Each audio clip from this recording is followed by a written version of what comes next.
We'll do it with the absolute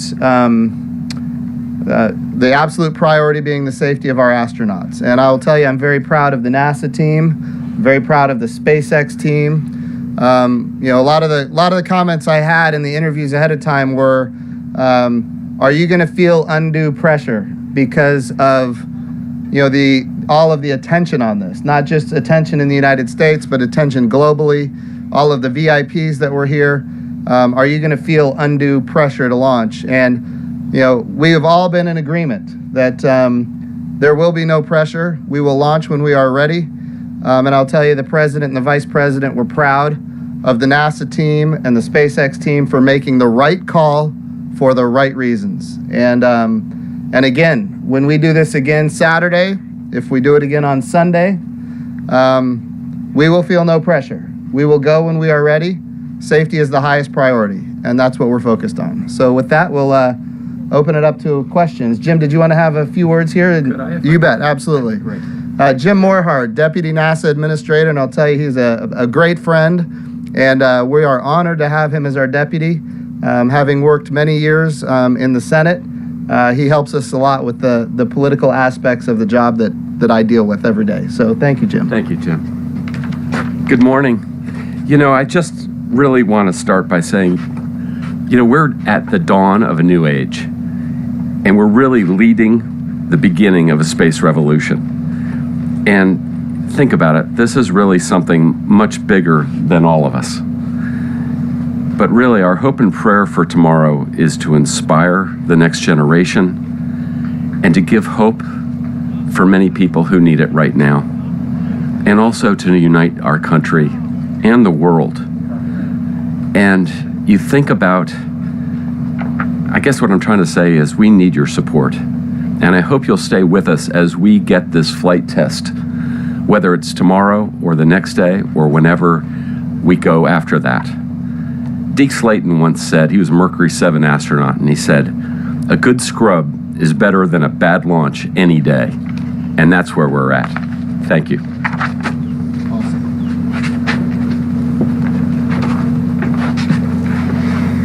Questions? We'll just go to questions. Hi, morning, Jim. Irene Klotz. Yes, Irene. Aviation Week. For you or for Mr. Cabana, was there anything at all out of the the countdown on, forgot what day already, Wednesday, that is being changed, tweaked, anything the teams learned that's going to be applied for this? And I have a quick question for Nicole. Of course, this isn't Boeing's day today, but there's another, we're going to do this all again in a little while. Can you just give us an update on where you are with your training for your flight? Thanks.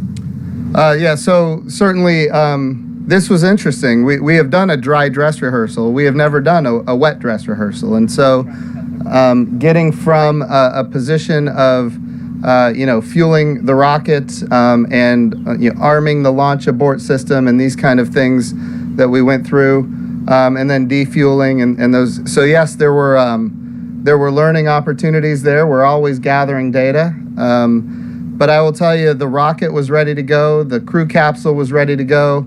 All the ground systems were working according to plan. So no, I would say not a whole lot of, no big changes, but it is good for the agency to have a wet dress rehearsal behind us. So that's all very positive. And every time we do one step further, we learn things. So that's good for the agency. The second question was what? For Nicole about Starliner. Yeah. Thanks. Thank you. Yes, we are absolutely tremendously so proud of the NASA and SpaceX team. And you know what? We are calling this the beginning of flight test season. And it really is. What you're going to see is the historic launch of the NASA SpaceX Crew Dragon, hopefully tomorrow or this weekend. Following that, next year, you're going to see the launch of Boeing Starliner. And then right on the heels of that, you're going to see the launch of Orion on SLS. And so we've talked about the beginning, this first step in this roadmap of us going to the moon in the Artemis mission. There's going to be a lot of launches coming up from Florida, and there's going to be a lot of movement, and it's starting with the SpaceX launch. Morning. Eric Von Eycken, WKMG TV, CBS Orlando. So nice to be here. Godspeed tomorrow. Thank you for taking our questions. I want to ask you about the 45th Task Force specifically. As you know, America's Best, just down the coast from us at Patrick Air Force Base, we met them, are going to rescue Bob and Doug. God forbid something goes wrong, they end up in the water somewhere. They showed us the equipment. They've been training, as you know, for years. In fact, what they told us is they really started their training after the shuttle program ended in 2011. They're so excited. They have this warehouse full of stuff, 150 men and women, and they only step in, as you know, if something goes wrong. If not, we're not going to see about them. We're not going to hear about them. They didn't say this, but I sensed a little bit of sadness that they're not going to get the glory when Bob and Doug finally do come home and we can welcome our heroes back, right? Is there any way to give them some of the glory? They know this is SpaceX's show. We understand that. Is there any way to involve them a little bit, considering what they're going to do and probably never be seen? So I'll be happy to take that. And of course, I'll tell you, Bob Cabana works with the 45th Space Wing day in and day out. They are amazing partners for NASA. But yes, Det 3, which is part of the 45th Space Wing, is the organization that should something go wrong and the launch abort system is triggered, they will be rescuing Bob and Doug. And they're also going to be involved in recovery. But even beyond that, the 45th Space Wing does so much more than just recovery. The 45th Space Wing is involved in helping us understand second by second what the weather is, helping us with the data, helping us with the numerical weather models for the weather. They help us, of course, with the range, making sure that we have everything we need for the range and clearance of the range. This is their range, and they are amazing partners. This whole launch, we have branded this. Importantly, this is not Launch NASA. It's not Launch SpaceX. It's Launch America. This is America's launch, and the interagency is critical to this effort. And of course, the 45th Space Wing, which is a new component of the brand new Space Force. I want to reemphasize that they are now part of the Space Force, and emphasize that we have other partners as well. The FAA is very involved in this launch. The Department of Transportation, of course, is the parent of the FAA. So this is an all of America effort, and when we launch, it will be Launch America. Bob. I just want to emphasize what the administrator said. Spaceflight is a team sport. None of us are successful unless all of us are successful. And we couldn't have a better relationship than we do with General Doug Shess and the 45th Space Wing. We wouldn't be here without them. Everything that we have done working with the Space Wing, working with the FAA to improve our operations, to enable commercial operations in a more user-friendly environment, this has been years in the making, getting us to where we are right now. And, it's not just the engineering team, it's not just NASA, it's not just a commercial crew program. I mean, this is across the board. It's all of the support organizations within NASA and the Air Force that are helping make this a successful launch. As the administrator said, this is Launch America. This isn't just launch commercial crew. So our whole nation needs to take pride in this, and everybody has had a role to play. They need to own this. They are part of it. We wouldn't be here if everybody wasn't playing their role in making us successful. Administrator, great to see you again. This is Gio Benitez over at ABC News. Obviously, this is Florida. The weather can do whatever it wants to do, but the forecasts aren't looking so great for tomorrow and for Sunday. So some of our viewers have been wondering, why not wait till the weather is good? Why go through the whole process when you have lightning in the area and such? Yeah, so we're balancing so many different things right now, and that's an important question. And I just want people to know that when we balance all of these things, there is always going to be uncertainty. We could wait another week and we can see that the weather's going to be good. The question is, why is the weather good a week from now? And the answer is, well, because the winds are going to be east to west. And so all of the all of the cumulonimbus clouds, all of the storm systems are going to be on the west coast of Florida. So the weather looks like it's going to be fantastic. The problem is when the winds are east to west, if we have a pad abort capability, which we now have, which we didn't have under the space shuttle, if we have a pad abort triggered, we're going to have our astronauts landing on land, and that is not an option for us. So we're balancing a lot of things. We're also balancing the time of day that we launch, making sure that we have to consider the sleep cycles of the crew to make sure that they're not, in the midst of a very critical portion of the flight when they've been, without sleep for a period of, 24 hours. And that won't happen, by the way, because we're managing for that. But it's not just the sleep cycles of the crew, it's also the sleep cycles on the International Space Station, and all of these things that we're balancing have to match. So we have these very unique opportunities of time. It's interesting when you talk about launching to the International Space Station, your launch window is not a window at all. It's instantaneous. And if you don't meet it, you don't go. So you have to have all of these things met ahead of time, and then you select the window. And if the weather is good, you go. If the weather is not good, you don't go. And then, so we do have these different opportunities in the coming week and weeks ahead. But it's important to note, and Bob just said this in a meeting we had earlier, we cannot forget this is a test flight. This is a test flight. We're not in normal operations. We are learning. Everything we're doing right now as an institution is about learning. And as we get ready for this launch, we want to make sure that we have everything as safe as possible. Again, can't say it enough. Bob and Doug are our highest priority. This is a test flight, and we will go when everything is as safe as we can possibly make it. Excellent. Thank you so much. Good morning. This is Marcia Dunn of the Associated Press. I'd like the two active astronauts perhaps to answer this. This is being described as a revolution, a new dawn, and I'd like you to tell me what your image of the future is going to look like in your lifetimes. I mean, is it too much to hope for Jetsons, Tony Stark, Iron Man? I mean, realistically, what do you want to leave people with in what's possible in our lifetimes?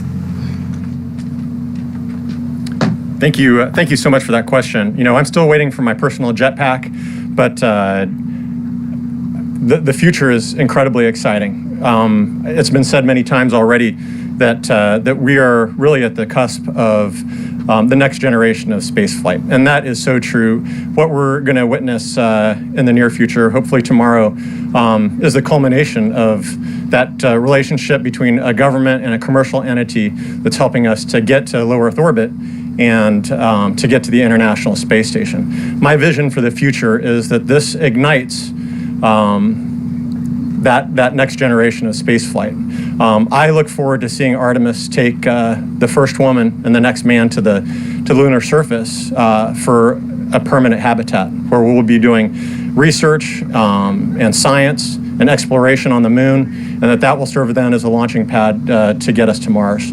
And I think that is doable within my lifetime, and I'm so excited about this launch because I remember when I was in second grade watching the space shuttle launch. Teacher wheeled a television into our classroom, and that inspired me to recognize that this job of exploration was a possibility for me.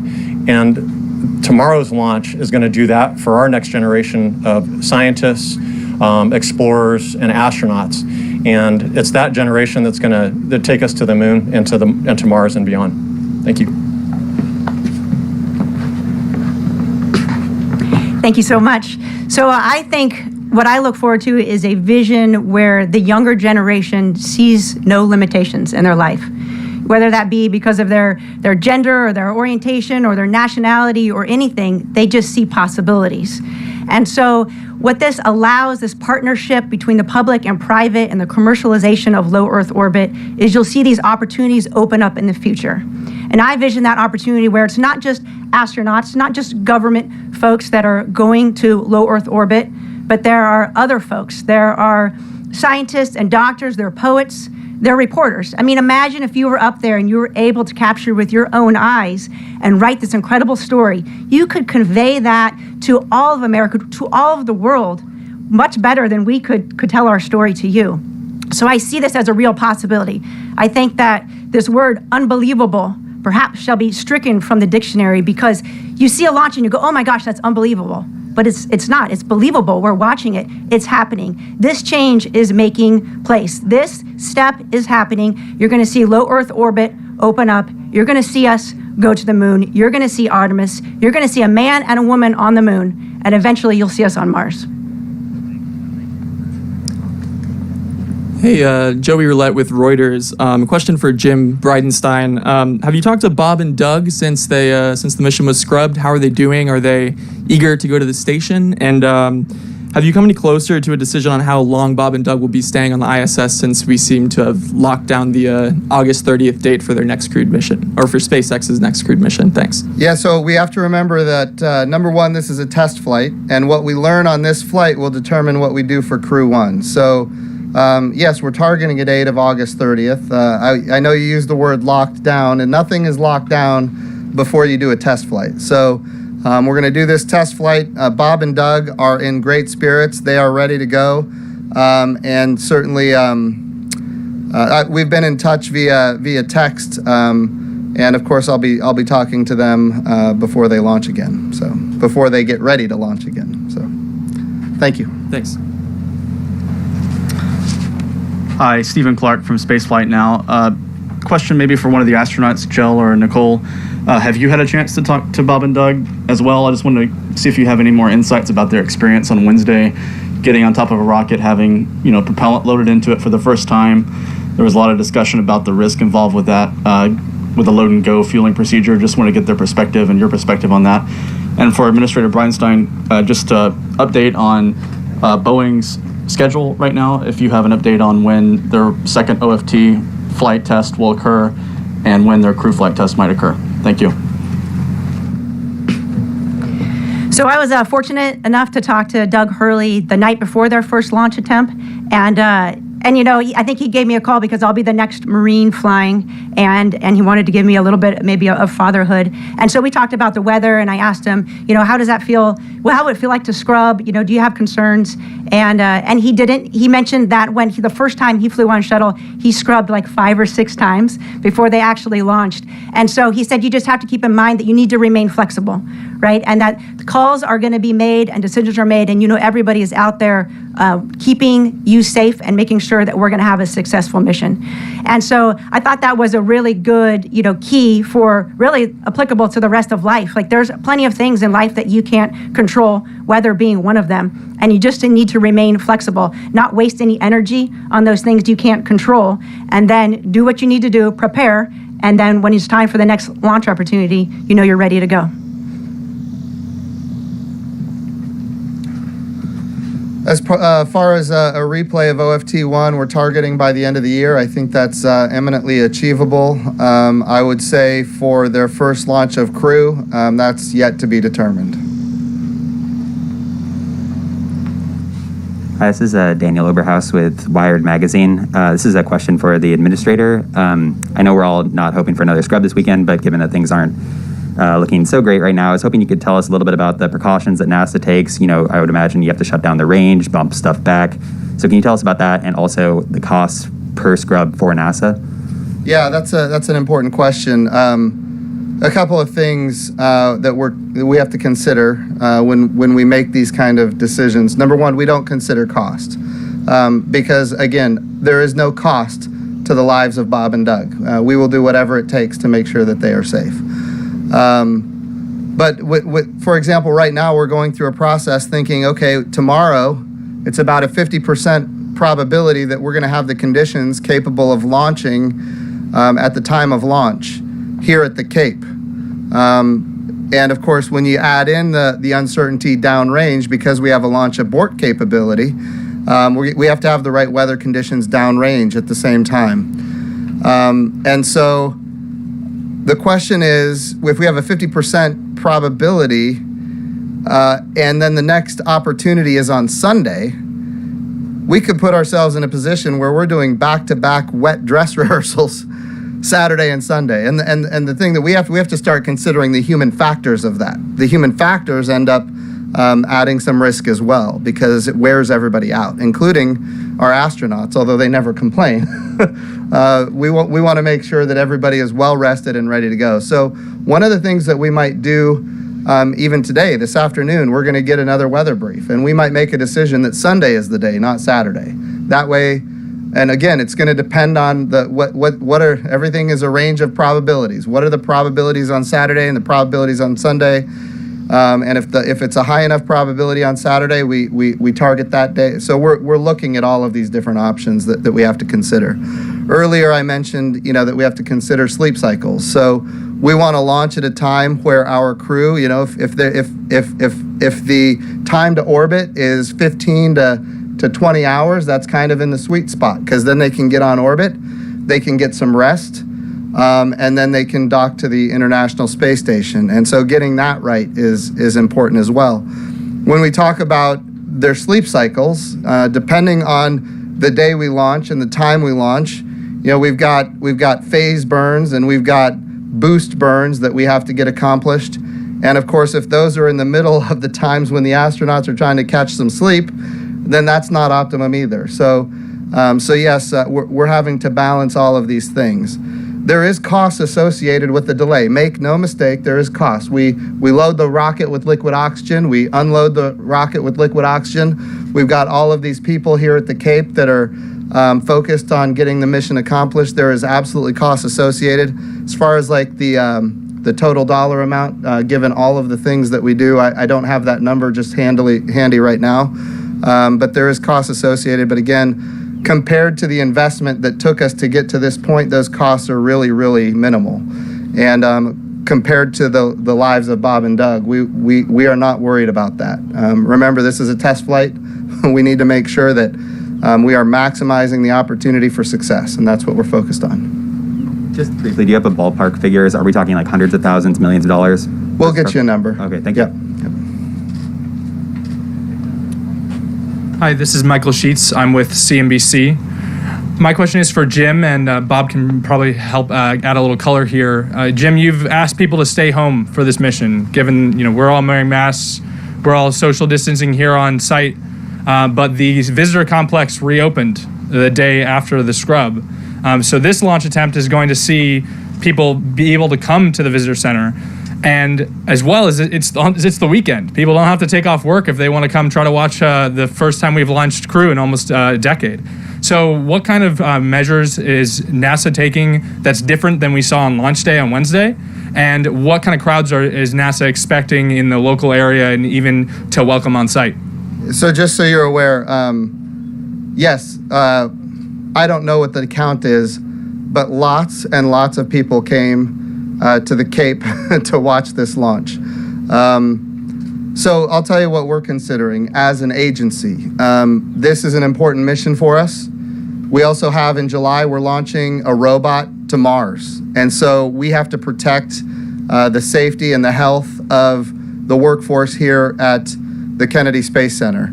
And then of course, once Demo 2 is successful, which it will be, once Demo 2 is successful, we're going to launch Crew 1. So right here at the Kennedy Space Center, we have no shortage of opportunities in front of us, and we have to make sure that without question, we're doing everything we can to keep our people safe right here at the Kennedy Space Center, keep them healthy.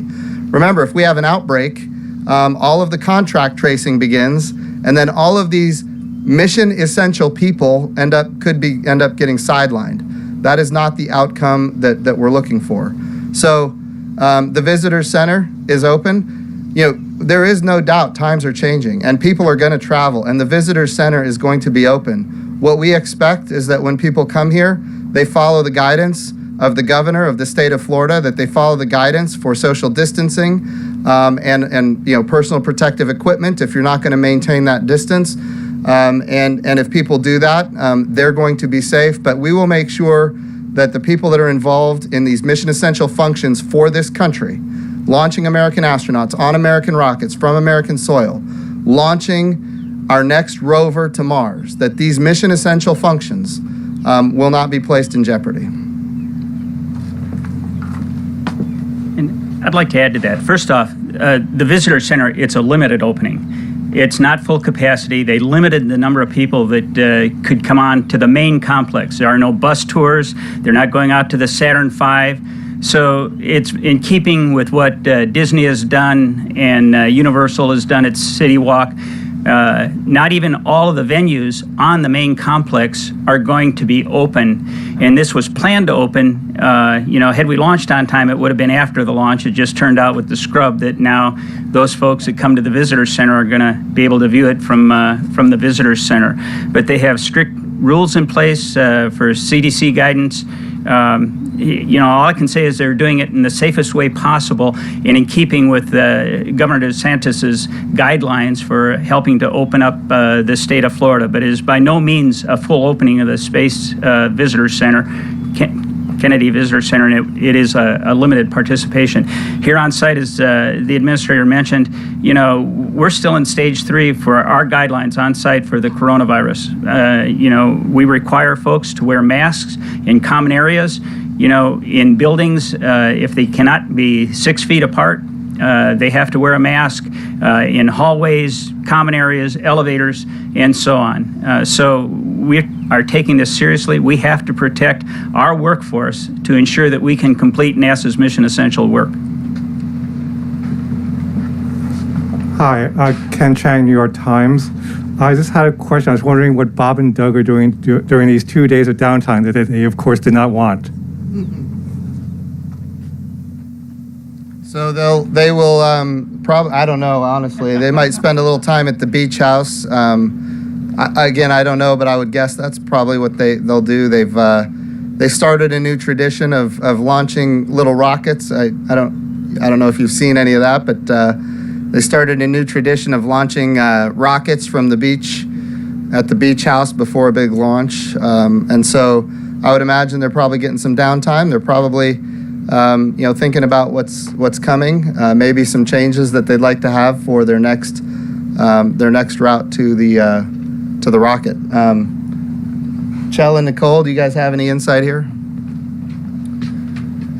So I launched on a Soyuz rocket out of Baikonur, and even with our launch, we experienced a delay. And you certainly get excited about the launch. You're prepared. Your mindset is such that you're ready to fly. And certainly Bob and Doug were ready to do that on Wednesday. And so the scrub, the delay, just represents an opportunity for the team to learn, and then an opportunity for them to reunite with their families. I know they're spending time with their families and enjoying this little bit of time before they get ready to fly again. I'm sure they're getting briefings from the SpaceX team, from the NASA team, on what the weather looks like, how the vehicle looks, and then getting back into the zone for whatever we decide for tomorrow or Sunday.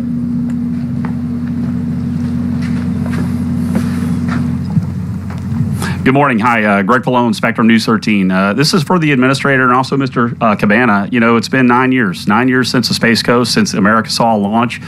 This area was devastated after the shuttle retired. Lots of people laid off. What type of inspiration after 9 years does this flight mean for the Space Coast in particular and Florida? Thank you. Oh, it's absolutely huge. And I cannot compliment Bob Cabana and his team here at the Kennedy Space Center enough. As you mentioned, when the space shuttles were retired 9 years ago, this area was devastated. And then that was with the cancellation of the moon program, Constellation. So all of those jobs that were anticipated were also eliminated. And it was all at once, and it was absolutely devastating. And so what has happened now is Bob and his team have put together, and I'm saying this because Bob won't brag about himself, but they've put together this multi-use spaceport. So we've got commercial, we've got civil, and of course, we've got military launches that are happening from this facility now in a very robust way. And the economy has come back. The markets are working here in a way that we couldn't have even envisioned 9 years ago. And now we have, a budget, a NASA budget that is the highest it's ever been in history in nominal dollars. And it's as high as it's been. Obviously Apollo in real dollars was higher, but our trajectory is right. When I took over this job, our budget was $19 billion, and the budget request for next year is $25 billion. For the first time since 1972, we have a human landing system funded to go to the surface of the moon. And not just funded, but also under contract for the development of that human landing system. And of course, with the development of the Space Force and the 45th Space Wing, Cape Canaveral Air Force Station, there's going to be lots and lots of economic opportunity happening here. Some of it for good reason, because we want to do exploration, science, discovery. Some of it for not so good reason, because we've got bad actors around the world that are making space more dangerous, and we need the 45th Space Wing. We need the Air Force to do what is necessary to keep our country and our exploration and the commercial capabilities of space safe. But I will tell you right now, we're thrilled to have the support from the administration at the level that we have it. We've got strong bipartisan support. One of my jobs as the NASA administrator, and I took this very seriously when I took the job, how do we create a program that is sustainable? How do we create a program that's not going to invest billions of dollars and then get canceled? Well, we do it by getting strong bipartisan support, which we are having. We do it by making sure our international partners are engaged and contributing significantly in dollar values and in capabilities, which they are doing. We think about the Gateway, building a space station in orbit around the moon. Our international partners want to go to the moon with us, and we, of course, welcome that. The President's Space Policy Directive 1 said go to the moon, go sustainably, go with international partners, go with commercial partners. We now have, when we go to the moon in 2024, we're going to go with a commercial human landing system. So we're expecting our providers to go get customers that are not NASA, driving down our costs, increasing access. So we're building the markets that make it sustainable. The history of spaceflight is that the government created the demand and the government created the supply. And when you do that, you are always limited and you are subject to the whimsical budgets of politicians. And that's where we were 9 years ago. And because of the great work of Bob and his team, because of the vision to commercialize space, that's not where we are today. We need a resilient space program that includes the best that America has to offer from a government perspective, from a commercial perspective. We need to bring a coalition of nations with us, which is what the international partnerships are all about. We need bipartisan support. And more than anything, the reason I'm here, we need these people that are watching on television right now to support the program, and they do. And that's why we do so much communication outreach. If we have public support, then of course we get the support of the representatives in Congress, which of course provide NASA's budgets. And they have been overwhelmingly supportive in a bipartisan way. So yes, we all remember what happened 9 years ago. We remember it. And we're doing everything in our power to make sure that that doesn't happen again. And that's my job as the NASA administrator. Bob, I'll let you say a few words. Well, first off, thank you, Jim, for your kind words. I'm just extremely pleased to be a member of this team. It is awesome what we've accomplished.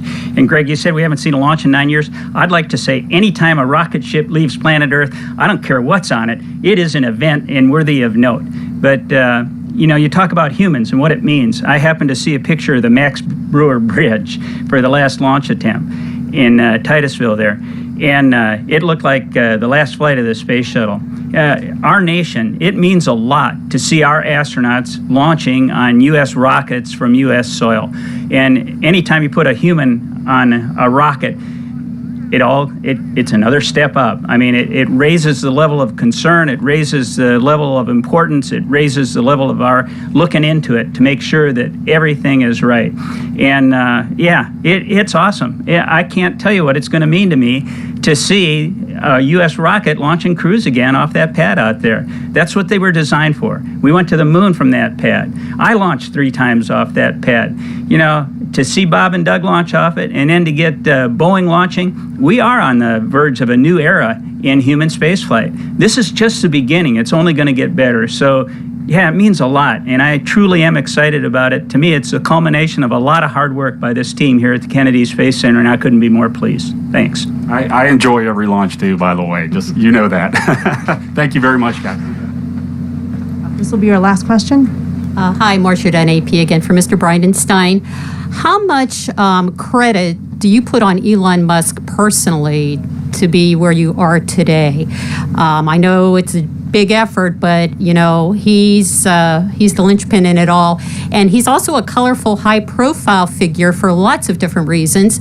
How much of attention is being drawn to all this just by virtue of him as a person?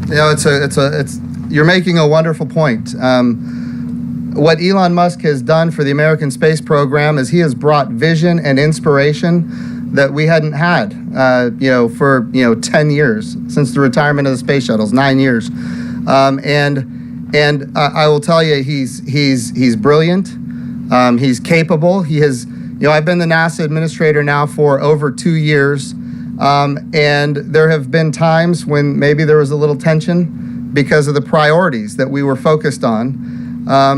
But when I talk to him, when I meet with him, he gives me a commitment and he delivers on that commitment. That has happened every single time. So we're very proud of the team that he has at SpaceX. We're very proud of the partnership between NASA and SpaceX. And yes, in this particular case, we're at a point in time where we've asked him to do certain things and he has absolutely delivered. Yeah, Jim Morehart. I'd just like to add to that.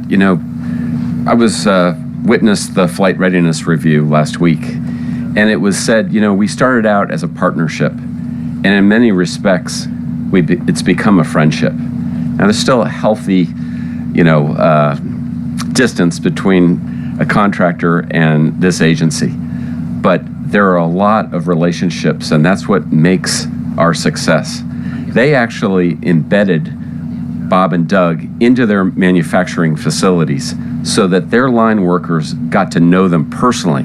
So they're personally invested in their safety. And it goes, yes, as Jim said, from Elon, but it goes down to the line worker.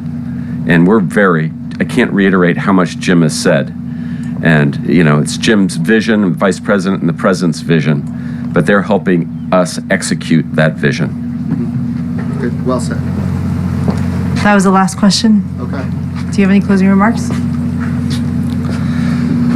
Well, this is, I want to reemphasize, this is a test flight. We learned a lot a couple of days ago, and in the days ahead, we're going to learn even more. Part of what we're learning are what we need to be safe to launch as it relates to the weather. And of course, we're looking at Saturday, we're looking at Sunday. We have some other days beyond that where we could launch.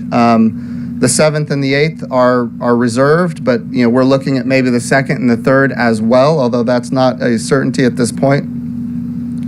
But I just want to reemphasize that this is a test flight, that we're going to do everything we can to keep Bob and Doug 100% safe. They are ready to go. They were ready to go before. They're even more ready to go now. And this agency we call NASA is about to pull off something spectacular with our partners at SpaceX, and we're very excited about it. So thank you all for coming and covering this press conference.